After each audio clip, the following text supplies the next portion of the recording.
hindi nila makita doon sa kanilang tatay kung yung sinasabing Abba Father. Right? Kasi hindi nakikita na dito eh. Kundi si nanay nang nakikita. Kaya si Mary ang sinasamba. Hello? Ang haligi na ng tahanan ay babae. Pero dapat po na makita natin na mayroong higit tayong Aba sa langit. May isang song nga na lagi akong pinapatugtog na umiiyak. Sabi ko, Lord, kung titingnan mo, napakabait ang tatay ko. Wala ka nang mahanap sa mundong tulad ng tatay ko. Pero when it comes to emotions, if you will pour out your emotions, you cannot say sa iyong tatay dito sa mundo. Kung anong kahinaan mo, hindi mo ito ma-pour out. Pero sa Ama sa Langit, masabi mo lahat yun. You can pour out everything to our Father. Everything. At and even doon sa song sabi doon, the Father na pinili ka, siya din ang pumili sa'yo. Siyang nagmahal sa'yo, siya din ang nagpili sa'yo. Kung titingnan mo, nakakalungkot sa isang pamilya, okay lang tayo nakakaramdam at nakayapos tayo sa tatay. Pero paano yung mga anak na hindi nakaramdam ng pagmamahal ng isang ama? Na pinabaayaan sila ng kanilang mga ama. Praise God, dahil si Pastor Lino ay naging huwarang ama. Pero paano yung hindi naging huwaran? Ano o yung susundan nila na mga hakbang? But praise God, mayroong salita ang Panginoon na nagsasabi sa atin, mayroong Ama tayo sa langit. Nasusundan natin yung kanyang mga yapak. Minsan, nagsasabi po sabi ang magulang, nagsabi ang alimango, di ba kinuwento ka minsan? Sabi ng tatay na alimango, anak, ayusin mo kaya yung paglakad mo. Sabi niya, bakit nang pasakang-sakang ka? Sabing ganun. Ay di, tapos pasakang-sakang talaga siya eh, yung alimango, di ba? Pag ganun-ganon. Eh ngayon eh, sabi naman talagang ganito ako eh, mahirap talaga eh, sakang-sakang talaga ako eh, hindi ko naman magganyan eh. So ang ginawa ho noong alimango, sige na ng bata na alimango, sige na nga tay, lumakad ka rin nga para sundan ko ang iyong mga yapak. Eh ngayon yung alimango, pasakang-sakang din yung tatay. Hello?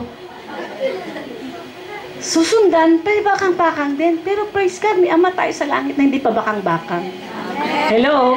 Matuwid na dumadaan, na paglakad, nang pwede nating masundan. I am the way, the truth, and the life. Na hindi tayo mapapahamak, hindi niya tayo dadalhin sa kaliwa o sa kanan, dadalhin niya tayo sa tamang daan. Pagsusundan natin ang daan ng ating Ama sa langit. Alam mo yung Ama natin, dito sa mundong ito, kung titingnan mo, hindi siya nakakapag-provide ng pangailangan. Siguro yung nakakaranas ng asawa, may problema, yung mga anak pag naalaala mo.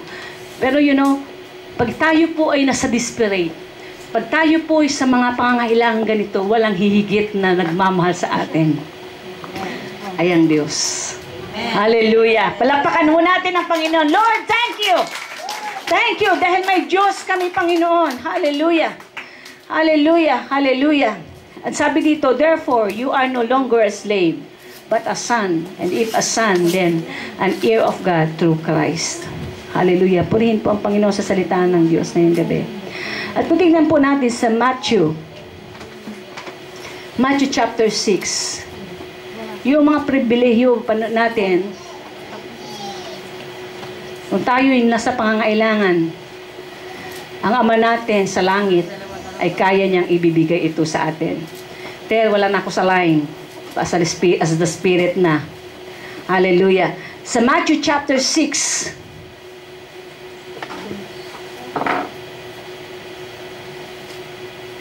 hallelujah, verse 25. Therefore I say to you, do not worry about your life, what you will eat at what you will drink, nor about your body what you will put on. Is not life more than food, and the body more than clothing? Sabi niyang Panginoon. Look at the birds of the air, for they neither sow, nor reap, nor gather into barns, yet your heavenly Father feeds them. Are you not of more value than they?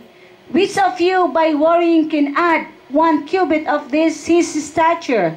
Verse 28. So why do you worry about clothing? Consider the lilies of the field, how they grow. They neither toil nor spin.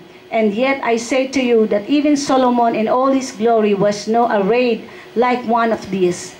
Now if God so clothes the grass of the field, which today is and tomorrow is thrown into the oven, will he not much more clothe you, O you of little faith?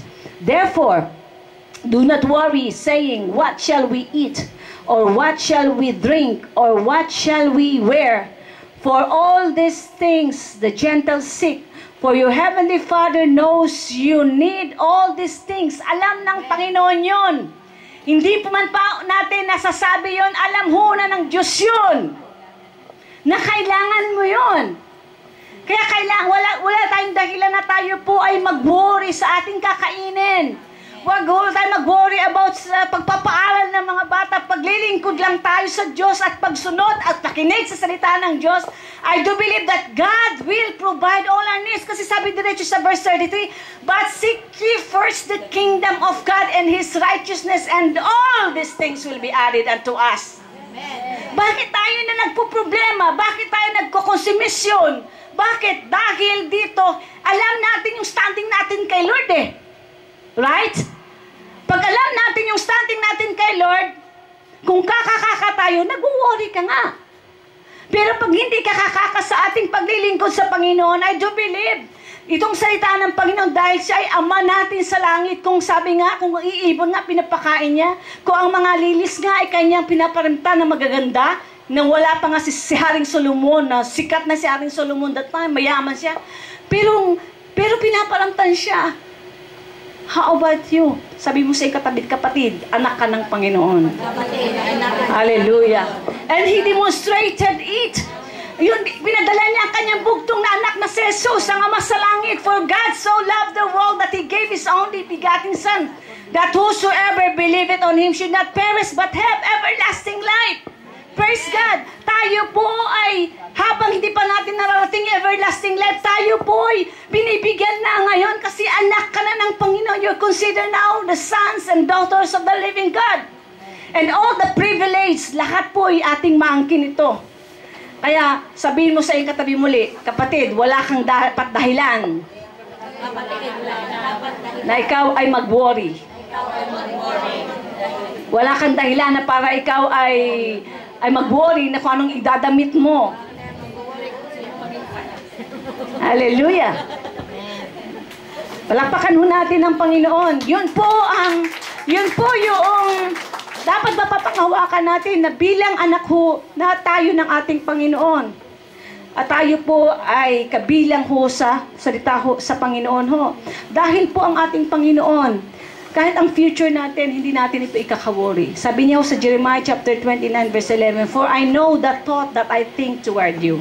Alam ng Panginoon ang future mo, Sister Carmen. Alam niya ang future mo, Sister Pearly. Ang bawat isa sa atin, Sister Levy, alam niya